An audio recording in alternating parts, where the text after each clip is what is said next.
આ દૂધની ડેગો તે માતુશ્રી ચૂલા ઉપર ચડાવીને ગયા છે. હું તે ડેગો ઉતારી અને વિરમદેવ જોડે પહોંચી જાઉં. હેલો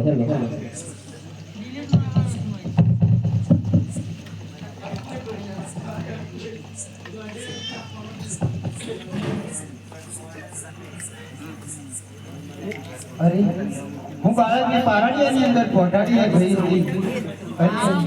લાવ હું જોયા. અરે આ ડેગ પણ નીચે તરી છે. મને કઈ સમજણ નથી પડતી. તો લાવ હું એ દાસીને બોલાવું. હે આજે દેવી લાવો લાલા દાસીયા આવજો આવજો રાજા દરબાર. દેવી લાવો લાલા દાસીયા આવજો આવજો રાજા દરબાર. દેવી લાવો લાલા દાસીયા આવજો. અરે દેવીજી મને શા માટે દાસીજી પ્રધાનજીને બોલાવો. સારું દેવીજી આજે દાસી બોલાવે પરમાન આવજો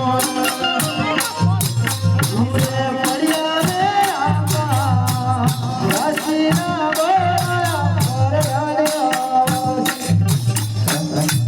પરમાન હેલો કહો દાસીજી મને શા માટે દેવીજીને પ્રણામ છે. પ્રણામ. કહો દેવીજી મને શા માટે બોલાવો. પ્રધાનજી સ્વામીનાથને બોલાવો. સારું દેવી. આજે પરદાના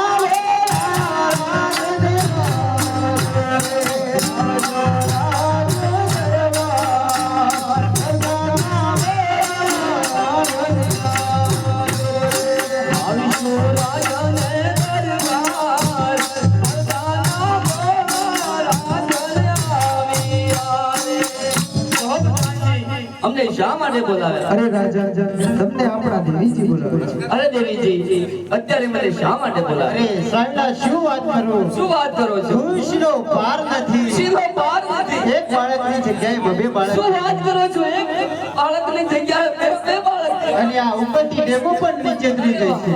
અને રાજમહેલની અંદર કુમકુમના ભગવા પડે છે. અરે દેવીજી એ તો મારા વાલીડા તો વચન છે. પ્રધાનજી દંડરો પીટાવો. ભાટ ચારણ અને વાણિયાઓને નવા નવા વસ્ત્રોનું દાન કરો અને અન્ન ક્ષેત્ર ખોલી દો અને ઘર ઘરમાં આસો પાલવના તોરણ બંધાવો અને ઉત્સવ મનાવો. પ્રધાનજી ભક્તોને બોલાવો. સારું. આજે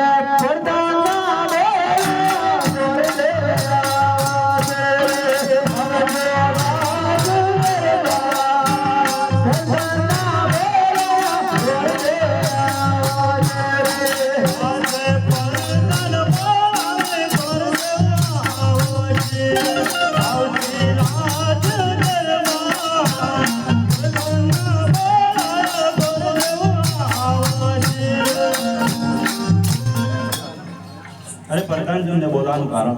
અરે ગોળ મહારાજ તમને અમારા રાજન બોલાવે છે. અરે પોકળગઢના મહારાજાને નમસ્કાર. નમસ્કાર છે. અરે ગોર મહારાજ પુત્રનો જન્મ થયો છે તેથી તેમના તમારા શાસ્ત્રમાં શું આવે છે તેનું નામીકરણ કરો. સારું.